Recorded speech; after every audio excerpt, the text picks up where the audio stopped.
In today's video, I want to talk about 3 things most Americans don't know about Medicare, and these are all important, so I hope you stay tuned. My name is Jamie from meetjamie.com. I'm an independent insurance agent. I help people understand how the Medicare program works, as well as connect them with the coverage that fits their needs. Best of all, my services are completely free. If you do have questions about Medicare, you can leave them in the comments below, or you can also reach out to me through my website at meetjamie.com. So let's get into today's video and go over the very first thing that a lot of Americans don't know about Medicare, and that is it doesn't cover everything. There's a lot of misinformation on the internet, social media, in politics talking about Medicare, and a lot of people confuse Medicare and Medicaid. And they are 2 different things, and it's important to know the difference. Medicare is not free. That's probably one of the biggest misconceptions. In fact, in 2024, most people will pay $174.70 a month for their Part B premium. That's your medical medical insurance. There's also a deductible for Part B of $240. The other thing is that it doesn't cover you at 100%. So there are gaps in coverage, and Medicare traditionally covers 80% of your medical expenses. So there can be gaps in coverage, which can lead to out-of-pocket costs that you might incur.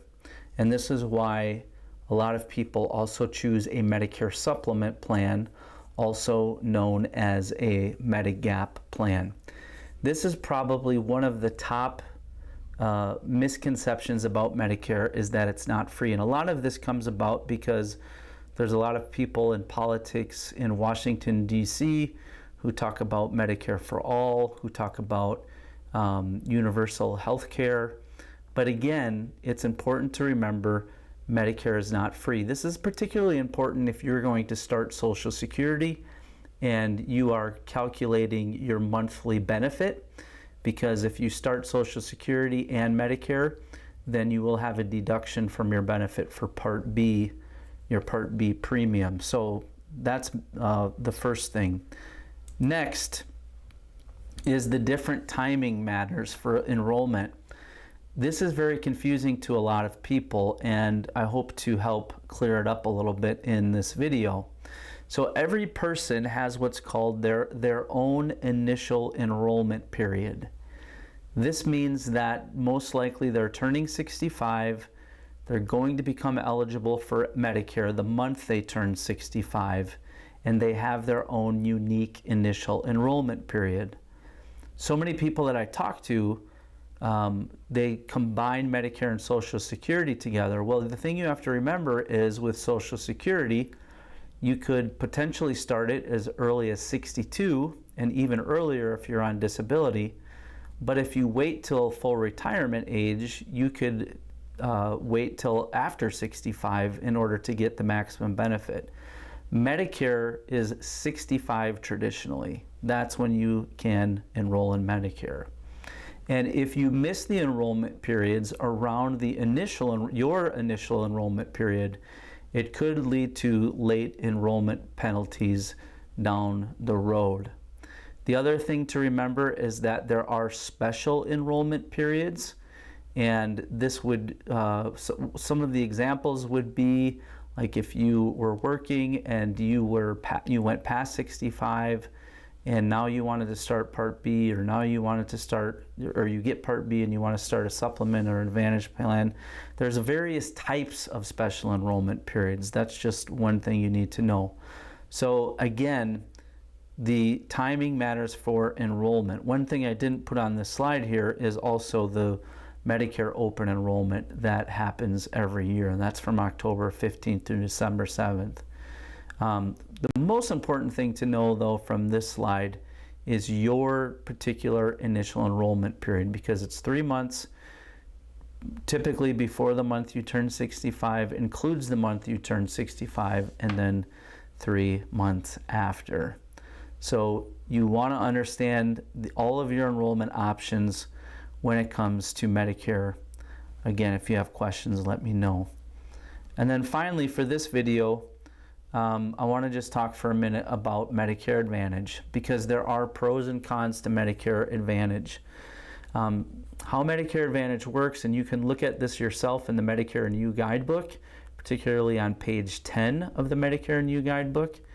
But the way that there's a couple key differences between traditional Medicare and a supplement and Medicare Advantage. Remember, there's only 2 paths to receiving your benefits. So the way that Medicare Advantage works is you have all of your Medicare benefits managed through a private health insurance company, and they manage all of your Medicare benefits for you. Typically, you have to use the network of that Medicare Advantage plan. Depending on which one you choose, you may need a referral to see a specialist, and you may not be able to go out of the network for that plan. The other thing that the Medicare book mentions is that you may need prior authorization for certain services. In other words, if you need a surgery, if you need a scan or a test, your health insurance provider for that Medicare Advantage plan may have to give you approval to have that done. So there are some pros and cons. The other thing is, the vast majority of people on Medicare Advantage plans have what's called a $0 premium. That means they don't have a monthly premium. However, what you have to remember with that is it doesn't mean it's free, because you could have co-payments, co-insurance, deductibles that are separate from your monthly premium. And then the other thing to also remember is that every Medicare Advantage plan and prescription drug plan changes each year. In fact, the carrier that you have your coverage with has to notify you, usually it's in September, of how your plan is going to change for the coming year.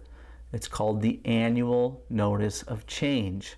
They send you that letter, they say, okay, here's how the plan worked this year, here's how your plan is going to work next year.